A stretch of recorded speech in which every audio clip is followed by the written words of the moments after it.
We saw China and Russia get married on February 4th, 2022 at the Beijing Olympics, right? That handshake is the one China policy. Now see that seed sprouting into Cold War II. So you stated that China is at the center of Cold War II. Why do we have to focus on China? Cold War got the hottest, it was in Korea, it was in Vietnam, it was in Southeast Asia, it was in China's periphery, not Russia's periphery. Maybe we didn't ever understand what the First Cold War was about. If the U.S. is the only economy big enough to stand up to China, otherwise we're all going to end up living on planet China. Is it truly necessary or even possible for Korea to choose just one side? 안녕하세요, 스텔라입니다. 전 세계 화제의 책과 저자를 깊이 있게 들여다보는 시간, 스텔라의 북인사이트. 오늘도 흥미로운 게스트를 모셨습니다. 요즘 뉴스에서 전쟁이란 단어가 자주 들리죠. 이 반도체 전쟁, 에너지 전쟁, 사이버 전쟁, 우주 전쟁, 그리고 최근에 관세 전쟁까지. 이제는 총 대신에 이 공급망 기술, 무역 관세가 무기가 된 것 같아요. 이 통념을 좀 뛰어넘는 일들이 자주 일어나면서 이 불확실성이 좀 커졌다라는 얘기도 많고요. 딱 이럴 때 이런 저자랑 얘기를 해보면 좋지 않을까 싶어서 모셨습니다. 이 미국 국방성이랑 CIA의 전략자문을 맡고 있는 미래학자라고 하더라고요. 그럼 불확실한 미래에 대해 어떻게 생각하면 좋을지 좀 좋은 얘기를 들을 수 있지 않을까 싶고요. 그래서 오늘은 이 국내에선 제2차 냉전시대라는 제목으로 나온 신간 Cold War II의 저자와 함께 이야기를 나눠보려고 합니다. 이 미국에서는 안보 경제 부문에서 이 아마존 베스트셀러에 올랐다고 하더라고요. 이 정치, 경제, 기후에 AI 기술까지 이 변화가 많은 이런 불확실한 세상에서 우리의 앞날에 대해서 어떻게 생각해보면 좋을지 오늘의 저자 제이슨 쉔커와 함께 이야기 나눠보겠습니다. Hi, Jason. How are you? Good. Thank you very much for asking. Can you briefly introduce yourself to our audience? Sure. So I'm Jason Schenker. I'm the president of Prestige Economics and chairman of the Futurist Institute. I've written a number of books, many of which have been bestsellers in Korea, including Jobs for Robots, The Future After COVID, and most recently, Cold War II. I heard that you authored around 37 books. Of these, many of them are Amazon bestsellers. And also you cover various topics like AI, economics, finance, and technology. What aspects of your work or ideas do you think people particularly appreciate? I think there is a lot of information coming at people all the time. And probably I think the value that I bring in my books is helping people kind of distill all of that information down to kind of a big idea. What are the potential ways that we should think about that as impacting the future? And so I think that's the value I bring, is interpreting and distilling down a large swath of information to make it digestible, understandable, and actionable in terms of a response. In your profile, I saw the word futurist. So for those who haven't heard of the job futurist, can you tell us what you do as a futurist? What does a futurist do? Sure. So, and there's different kinds of folks who would describe futurists in different ways. As someone who is a classically trained econometrician in statistics, and this is something I've been doing for over 20 years. So economists look 24, 36 months out for currencies, commodities, interest rates, macroeconomic indicators, central bank policy, that kind of stuff. But beyond 3 years, sort of the tail end of the distribution of possibilities gets really wide and the uncertainty goes up. And the further out you go in the future, the tougher it kind of is to predict. And that's where you need new scenarios. And so futurists, in the way I view it and with what I do, I'm trying to help people think beyond the 24 to 36 month window at a longer term range of potential futures, as Jim Dator did, one of the kind of the pioneers in space around 4 futures, thinking about 4 different ways of scenarios, right? A continuation of trend, a reversal of trend, a plateauing of trend, or parabolic shift higher in the trend. So that's very different than how maybe most business people talk about trends, which is, mid case, high case, low case, right? So futurists are trying to help people think about the trends in technology, the economy, and demographics. How are those going to impact the long term? And what is a wider range of potential outcomes? And how do we think about what they could be? What are the important levers, drivers that get us to different scenarios? In my mind, that's what a futurist does, helping people think about the potential future in a very uncertain environment, usually along a longer time horizon, not just the next year or two. I see. This sounded like you are doing a lot of qualitative works. Do you also conduct quantitative works as well? Yeah, absolutely. As a classically trained econometrician, I forecast all kinds of macroeconomic indicators. Bloomberg News has ranked my forecasts number one in the world in 27 different categories since 2011. And so that's kind of where I do a lot of my quantitative work, is in that 24 to 36 month window out, looking at currencies, commodities, interest rates, policy, macroeconomic indicators. But when we talk about longer term factors that are impacted by policy, now you kind of need to move away from purely quantitative models. You can put probabilities on certain scenarios, but a lot of that has to be informed by expertise and not just by historical data. Because, if we're talking about various policies, that range of future outcomes may be wider than historical data might lead us to believe. Okay, this interview will be released on YouTube. I like to ask you directly, why Cold War II? Yeah, so I've been working on this for a number of years, and I've been advising clients on the geopolitical rising risk between the U.S. and China since 2017. And I've done work for the DoD going back to July of 2017. So doing a lot of work on the defense side, I was seeing a lot of things. Everything that's in the book, everything we're talking about today is unclassified. But I've been doing a lot of work in the defense space on these issues, and they continue to heat up. And Cold War II was really the scenario I saw us in, looking at the end of 2021, looking into 2022. Once we saw China and Russia get married on February 4th, 2022 at the Beijing Olympics, right? That's how I viewed the joint statement issue that you can find even today on the Kremlin website, where Russia and China said they strongly defend the outcomes of the Second World War and that there's no limit to their cooperation. And then just a few weeks later, we see Russia invade Ukraine. I don't think any of that is a coincidence. And so a lot of the work I've been doing already, we were generating these reports on the subject. I see. Interesting. Does that mean that the U.S. government actually pay more attention to China around 2021, 2022? Well, I think, you saw in the first Trump administration, there was a push against China with the Section 232 and 301 tariffs. Under the Biden administration, there was a further pushback against China with a continuation of those tariffs, as well as other executive orders restricting investments. And so you've seen the focus has been on China very squarely under the first Trump administration, which was a Republican administration, during the Biden administration, which was a Democratic administration, and now further under the Trump administration. And a lot of this pressure really is within the Beltway, the powers that be, the administration, Congress. It does seem very much that they anticipate China might try to make an aggressive move to gain control of Taiwan around 2027. That is the timeline around which some of these policies are pushing. And so it is my belief that in anticipation of the potential risk that China might seek to gain control of Taiwan, the U.S. is trying to present a more credible threat, right? Because if the U.S. can be a more credible threat to China, it can more effectively project deterrence.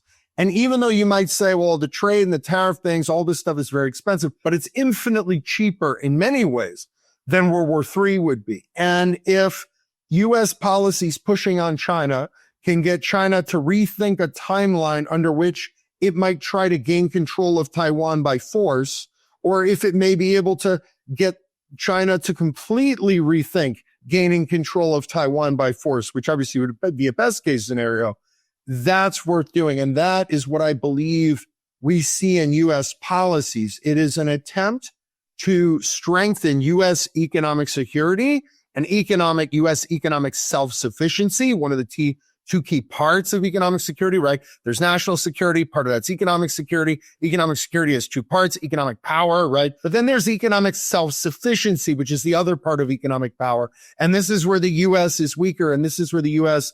really needs to work with its allies to kind of hit above its weight class, right? By leveraging what it has in terms of alliances to further pressure China. And it is my belief that what we probably are going to see through all the tariff and trade negotiations now is the U.S. may be trying to advance U.S. economic and national security aims that allow for a boxing out of China, that allow for Chinese containment, and that there's likely to be pressure on U.S. allies to also pressure and box out and contain China and try to dissuade China from trying to take Taiwan by force. And that's, especially within such a tight timeline of 2027, that is, I think, what the administration is trying to do. Democrats, Republicans, they disagree about a lot of stuff. One of the things they don't disagree about is China and that need to prevent kinetic conflict over Taiwan. So you stated that China is at the center of Cold War II. Why do we have to focus on China? And my next question is, when did you start paying attention to China? Yeah, so thank you for asking the question. Obviously, China, as I've been an economist professionally since 2004, and, China has always been something that's been critical, especially because I've been covering commodity markets since 2004. And China, as world's biggest manufacturer, has been a big driver of what goes on in commodity markets. So I've always been paying attention to China, but I think the focus of China as adversary really began more severely during and leading up to the first Trump administration. But I think there really was a laser focus of this once COVID happened, because supply chains of various goods that stretched into China were suddenly revealed to be insecure, that you couldn't get what you needed. PPE, medical devices, medicines, electronics equipment, like whatever you needed, suddenly you just couldn't get it because it was in China, and that supply chain wasn't secure. And so this is part of the research I did for the Pentagon in June of 2020. China's been a great place for a lot of companies to make a lot of money for a long time. But once you really saw that shift in COVID, you saw that, well, it's a great place to make money, but it may not necessarily be a safe place or secure place to have your supply chain. And so the lack of security in the supply chain was revealed in that moment.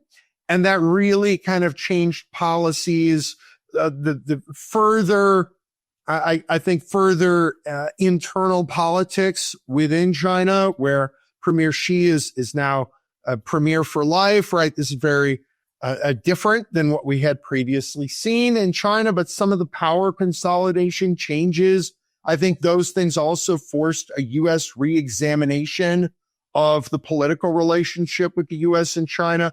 And the continued push and pressures on Taiwan in terms of air incursions, naval incursions, that these tensions between the China and the People's Liberation Army and Taiwan have increased over time.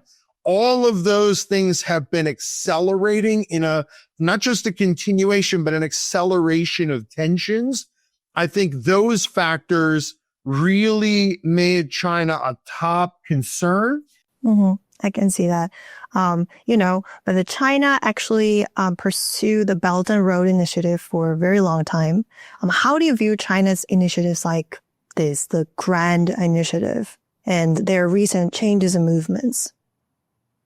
Yeah, when you look at China, a lot of what they're trying to do is what we've seen in the U.S., right? What we did at the end of the Second World War during Cold War I, we call soft power diplomacy, right? So China also is doing debt trap diplomacy, where China is essentially the bank for 70% of all emerging market debt, right? That's held by China. So China has used a mix of financial incentives and issuing debt to gain leverage over a number of different countries, especially where there are raw materials. This has been particularly effective in Africa in terms of gaining influence, bases, access to supplies of raw materials, right? So all of this is to kind of secure the Chinese factory floor, right? China's biggest manufacturer in the world. We need access to raw materials and supply chains. And again, this is a supply chain issue, right? A lot of Chinese policies are designed around this to use money to project influence in various ways, in various industries, in as many different ways as possible as we can imagine, and to secure those supply lines for Chinese manufacturing, which is so critical for the Chinese economy, for Chinese influence. And then obviously also trying to find other ways to gain influence globally. There's so much uncertainty. I feel like what really matters is having the ability to make rational predictions.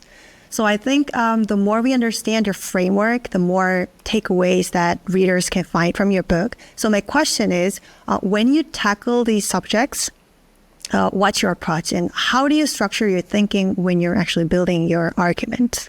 And, this was the rising tension. I'm sure you're familiar with the book by Graham Allison, Destined for War, right? The Thucydides trap and rising powers and incumbent powers of conflict. I believe that came out in 2020. I had written in that Pentagon report that one of the scenarios that I viewed most likely was destined for proxy wars. Not that we would have direct conflict between the permanent members of the UN Security Council, France, England, the US, Russia, and China, like not a direct conflict between the principal nuclear powers that are the permanent members of the UN Security Council, but through proxies, which is what we see with Russia and in Ukraine and Iran and its terrorist proxies in Israel, and the risk we could see with China and Taiwan. It might not necessarily be the U.S. that gets directly involved, but the U.S. may be providing support because China and Russia and Iran and North Korea are increasingly working together in many, many different ways. So as I was thinking about this, a lot of it is kind of waiting for an inspiration moment. And one of the stories that I opened the book with, and this happened at the very beginning of last year.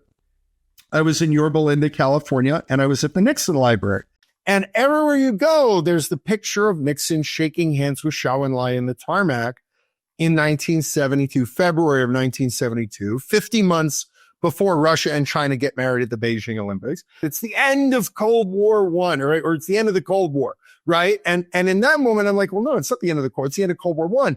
And I started then thinking about that handshake is the one China policy.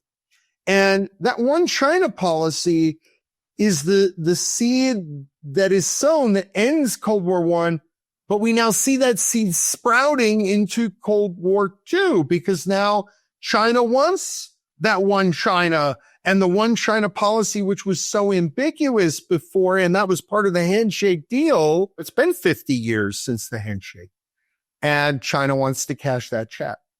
And so this is a moment where it just kind of occurred to me that maybe we got the Cold War wrong, right? Like I was born in the late 70s and I was raised during the Cold War and people talked about it was the Russians, it was the Russians.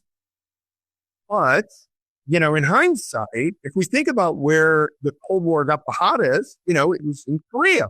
It was in Vietnam. It was in Southeast Asia. It was in China's periphery, not Russia's periphery. And so maybe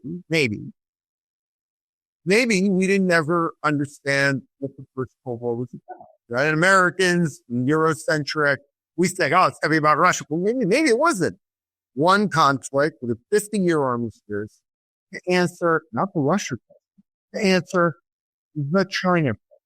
How do you resolve China's propensity for military, political, and economic hegemony over Asia? And so as we think about the pushback that the U.S. is doing against China right now, I was asked about this very recently. Well, what else could I think of as a time like this? It also looks like the U.S. trade restrictions put on Japan before the U.S. was dragged into the Second World War when Japan attacked Pearl Harbor. And that was the U.S. cut off Japan of oil and steel and and that was, that part of World War II in the Pacific was Japan's propensity for economic, political, and military hegemony over That was World War II. And then after World War II, it was kind of about China and Asia. And it's still kind of it. And so that's interesting that this analogy kind of, it's all about Asia. There's been joint military exercises in the very recent past, the last couple of months, in overlapping international maritime waters between Korea and China. So you see that those risks, China has this big Navy, and it has some larger ambitions, it seems, and that's a risk for U.S. allies like Korea, Taiwan, Philippines, Japan. Like, this is a risk.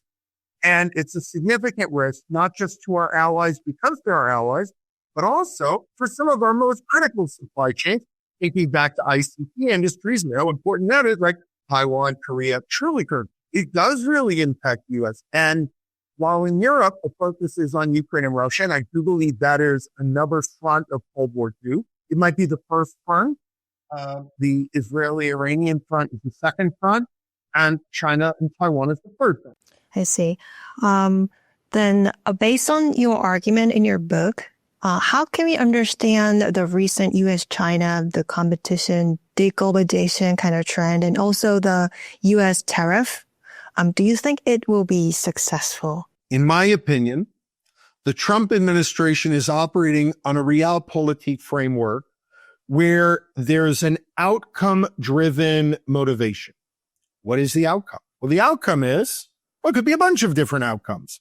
It could be something that strengthens U.S. economy. It could be something that gets further pressure on China. It could be something that weakens China. It could be, we're getting geoeconomic or geopolitical concessions from our allies and trade partners who will also help us pressure China. There's many different potential outcomes.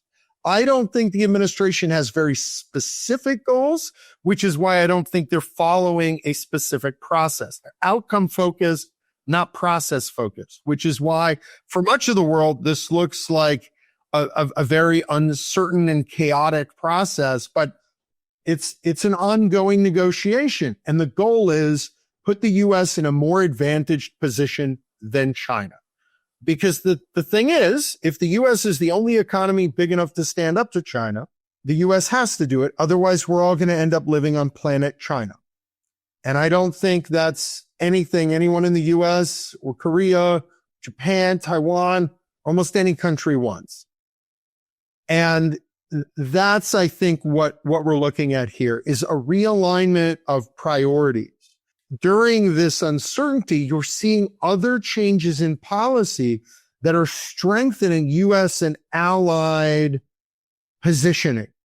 For example, after you had a kerfuffle, shall we say, with President Zelensky in the White House with President Trump and Vice President Vance, what happened? Well, Zelensky went to Europe. And suddenly, lots of European countries opened their checkbooks and wrote money. They're allocating more money, writing checks for more weapons. Actually, as U.S. allies, if they're going to spend more money on weapons, that's good, because that means, right, the U.S. and its allies in aggregate will be spending more money on weapons, right? The current bill in the U.S. legislature, which the administration is calling the Big Beautiful Bill, that also increases defense spending. So just to be clear, the U.S. is increasing defense spending and European countries are increasing defense spending. So the process, not good. Public dispute in the White House. No, doesn't look good. What's the outcome? U.S. allies buy more weapons to use against Russia and probably Russia's allies in this process, right? It's a deterrent. In the end, that's a positive, right? Actually, from South Korea's perspective, this is a very real and very practical concern. So our relationship with the United States is crucial, but our closest neighbors are actually Japan and China. So with the rise of friendshoring, is it truly necessary or even possible for Korea to choose just one side? I'm an outsider, but if you've got tens of thousands of American troops there helping to, provide security and military coordination, if your defense industry is integrated with NATO allies and U.S. and other allies, To me, this is very clear. China is a real risk and has engaged in the same naval posturing that it's used to, puff out its chest and present a credible threat to other countries in the region. So I think that U.S.-Korean relationship is very, very important. It is very, very strong. And of course, I'm based in Austin, Texas, and we see Samsung is building massive facilities here, is doing tremendous work here. So our economies work well together. Our defense industry is working, very closely together. Korean materiel is critical for lots of U.S. allied countries. So I think that relationship is very solid, and we would have to believe something very different for that to not be the case. So another key question to Korean audience is that during the Biden administration, we saw the introduction of IRA, the Inflation Reduction Act, and the CHIPS Act.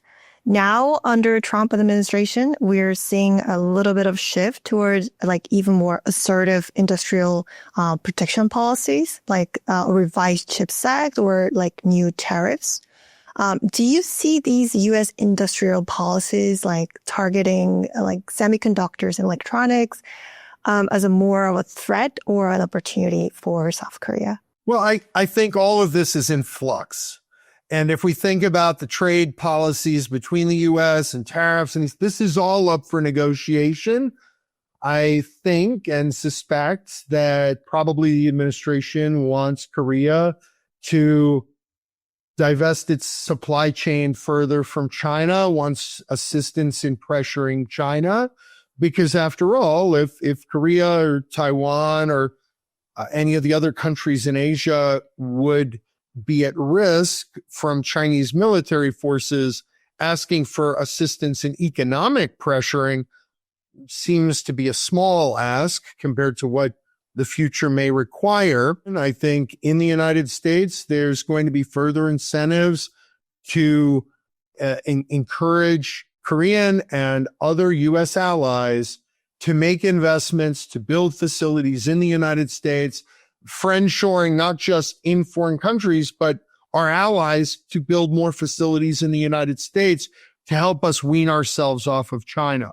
And that will further strengthen our relationship. So I think whether we see in the future Republican or Democratic administrations, this tension with China, I don't see going away. I see that continuing to rise.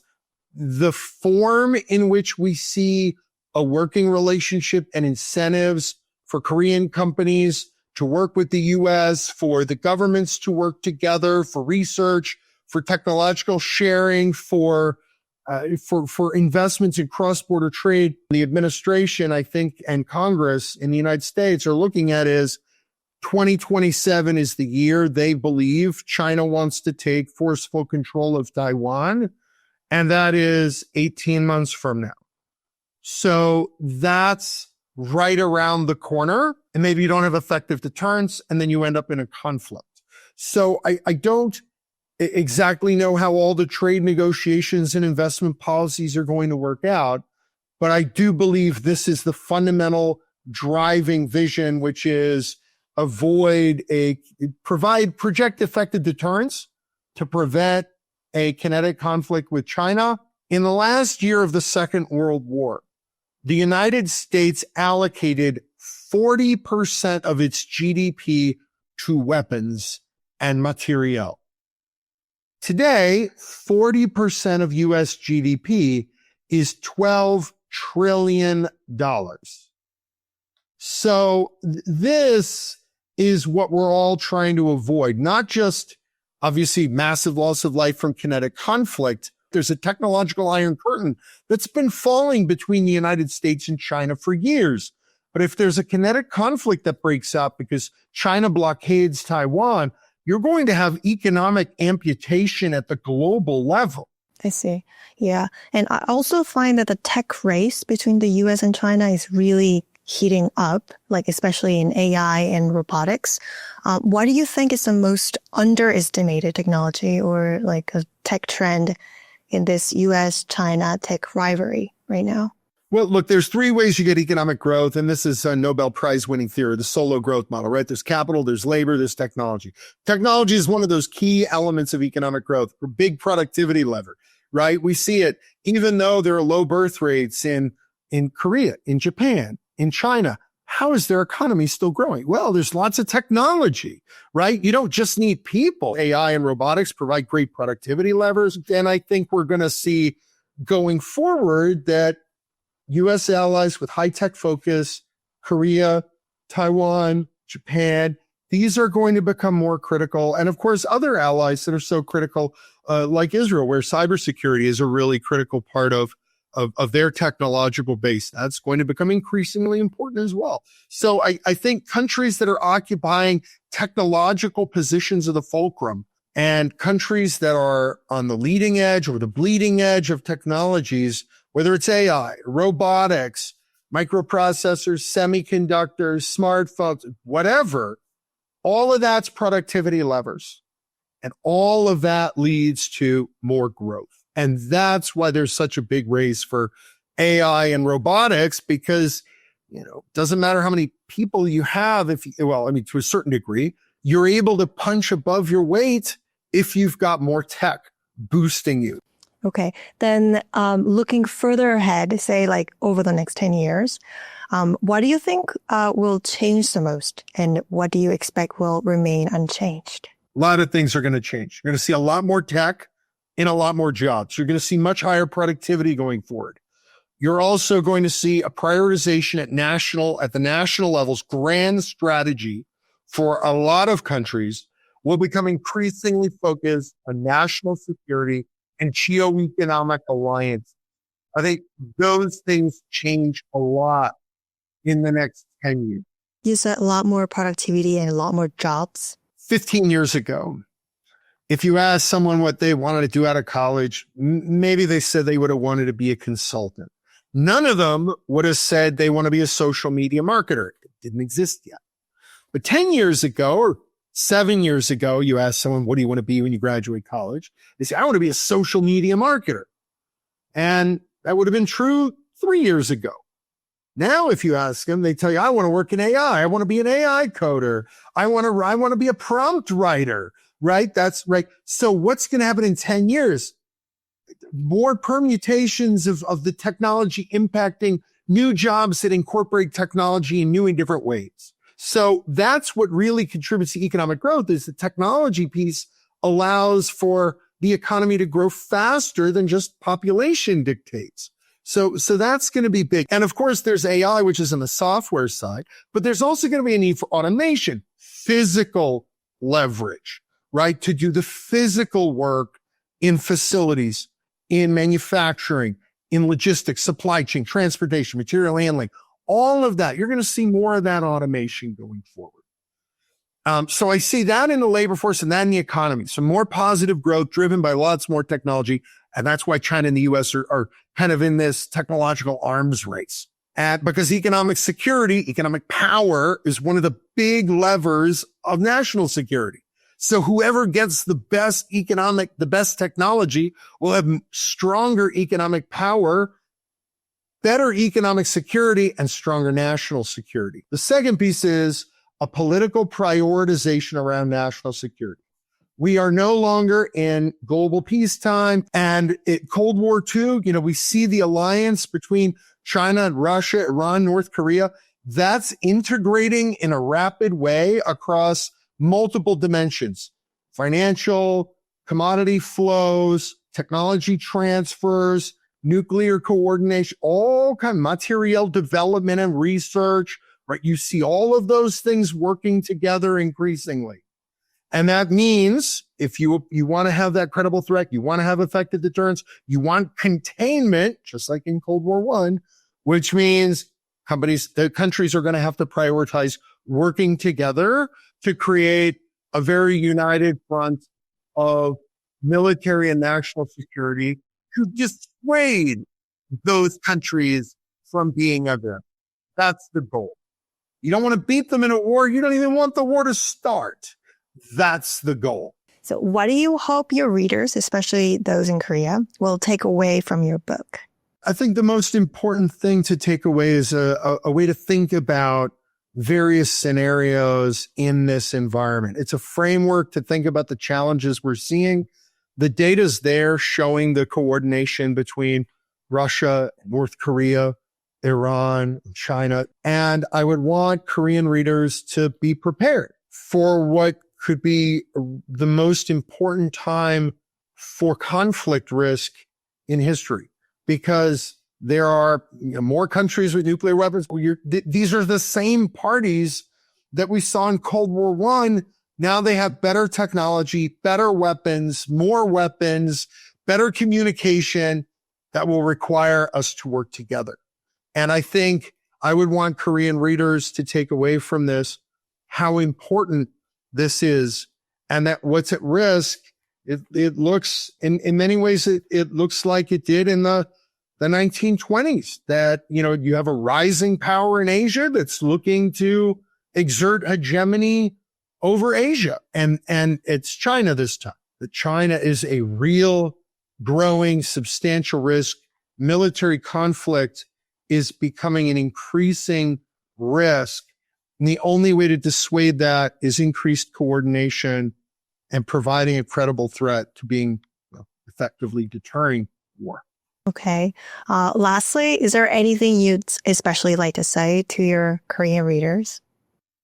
Yeah, I obviously appreciate the reception of my book in Korea. I think Korea is a very important economy because Korea is just so important for some of the most critical parts of the ICT supply chain, dual-use supply chains, material development and supply chains. I think there are reasons to be optimistic, even if in the moment, the trade disputes with the U.S., right? These are trade negotiations. I think you are, going to see rising tensions in the region going forward. I think the best thing that Korea can do is to continue to be a critical part of the most high-value technological supply chain for its economic growth and opportunity, given the demographic dynamics in Korea. Technology just is going to be everything.